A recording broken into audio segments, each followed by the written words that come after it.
जागतिक पर्यावरण दिनाचे औचित्य साधून फुलंब्री तालुक्यातील श्री रामेश्वर विद्यालय वाघोळा येथे सामाजिक वनीकरण विभाग छत्रपती संभाजीनगर ग्रामीण परिमंडळाच्या वतीने वृक्षदिंडी आणि वृक्षारोपण कार्यक्रमाचं आयोजन करण्यात आलं होतं।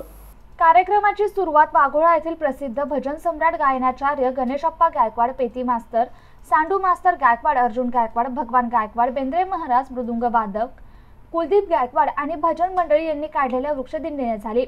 वृक्षदिंडी आणि वृक्षारोपणाचा शुभारंभ फुलंब्री तालुका तहसीलदार तथा न्यायदंडाधिकारी संजय राऊत यांच्या हस्ते करण्यात आला। यावेळी उपसरपंच गोविंद गायकवाड यांनी वाघोळा गावाला कोकण सदृश्य, निसर्गरम्य आणि पर्यावरणपूरक बनवण्याचा संकल्प व्यक्त केला। कृषी उत्पन्न बाजार समितीचे माजी संचालक विकास पाटील गायकवाड यांनी रामेश्वर विद्यालयाच्या 100 वर्षाच्या विकास आराखड्याबाबत माहिती दिली।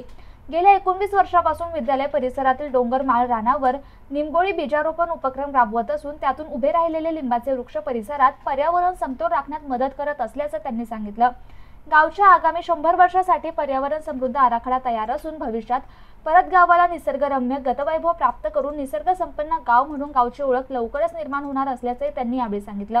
कार्यक्रमाचे सूत्रसंचालन क्रीडा शिक्षक संताराम मोरे यांनी केलं, तर मुख्याध्यापक भगवानराव उबाळे यांनी आभार व्यक्त करत 6 जुलै 2025 रोजी दरवर्षीप्रमाणे होणाऱ्या वार्षिक निंबोळी बीजारोपण कार्यक्रमात विद्यार्थ्यांनी, गावकऱ्यांनी, वन विभाग, संस्था आणि संघटनांनी मोठ्या संख्येने सहभागी होण्याचं आवाहन केलंय।